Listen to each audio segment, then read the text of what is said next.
নমস্কাৰ সকলোকে মই ইন্দ্ৰনীল গম পাইছে যে মোৰ যোৱা বছৰৰ এটি গীত মহাদেৱ দেৱৰো দেৱ মহাদেৱ সেই গীতটিৰ আজি ভিডিঅ' কাম কৰিবলৈ লৈছোঁ আমি আগন্তুক শ্ৰী শ্ৰী শিৱ পূজাৰ সকলোকে শুভেচ্ছা জনালোঁ। আমাৰ ভোলে বাবা কি জয় শিৱ শংকৰ বাবা কি সকলোকে এটা সেৱা জনাব আমি কৈছোঁ। আমাৰ সৰুৱে আমাৰ ডম্বৰু বজাইছে আমাৰ শ্ৰী শ্ৰী ভোলেনাথ বাবা ঐতিহ্যমণ্ডিত মইনা পুখুৰী শিৱলিংগ বাবাৰ ওচৰত আহি পালোঁ। আপোনাৰ মন্দিৰ চহৰত আহি প্ৰৱেশ কৰিলোঁ, সেৱা এটা লওঁ। আকৌ উঠিব লাগিব গোটেইবিলাক। এই কৌশিকহঁতৰে আহিয়ে পাইছে, কৌশিকহঁতে ভাগৰি অলপ জিৰণি লৈছে।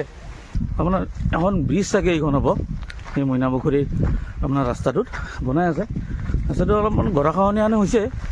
সেয়া কৌশিক আৰু বন্ধুজন আহি পেলাই মই ইন্দ্ৰনীল আহি কৌশিকৰো ভাগৰি পৰিছে, এতিয়া অলপ অকণমান বিশ্ৰাম লৈছে। যথেষ্ট ভাগৰি পৰিছোঁ। আমাৰ মইনা পুখুৰী শিৱ বাবাৰ আমি চৌহদ আহি পালোঁ। এয়া মইনা পুখুৰী আমাৰ মন্দিৰ চৌহদ। এই মইনা পুখুৰীটি চাওকচোন, ইয়াৰ এটা বিশেষত্ব আছে কি, যিমান প্ৰখৰ হওক, যি হওক, খৰালি হওক, বাৰিষা হওক, ইয়াৰ পানী নুশুকায়। ইয়াৰ বৈশিষ্ট্যটো হ'ল এনেকুৱা। আৰু আমাৰ ব্ৰেক টাইম, সকলোৱে অলপমান এই প্ৰসাদ খাই আছে, আমাৰ মন্দিৰৰ প্ৰসাদ আমি গোটেইবিলাক খাই আছোঁ। আজি ভাগৰটো লগা নাই, আহি যিমান উঠিছোঁ ভাগৰ লাগিব লাগিছিল। ভিগু কৌশিক প্ৰভু কিবা এটা শক্তি দিয়ে, এইটো সত্য কথা। অকণো ভাগৰ লগা নাই, হৈ বহি আছে। আমাৰ হাতত কিবা বোধহয় চৰি নাই নেকি? নগন পানীৰ পৰিৱেশ আৰু ভাল লাগিছে আহি, ধুনীয়া পৰিৱেশ। চাওকচোন এইখিনি ইয়াত প্ৰাকৃতিক পৰিৱেশখিনি চাওক, কি ধুনীয়া এটা পৰিৱেশ।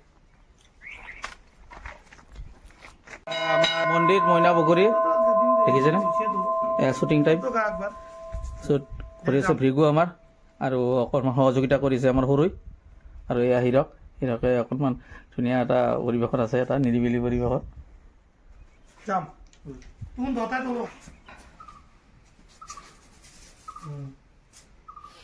এয়া আমি অন্তিম পৰিৱেশ শ্বুটিঙৰ। এয়া সৰুই গোটেইবিলাক সামৰিব ধৰিছে। ভিগু গোটেইবিলাক আমি এটা আমাৰ শ্ৰী শ্ৰী ভোলানাথ বাবাক আমি এটা সেৱা জনাই আমি ইয়াৰ পৰা জমনিকা মাগিম।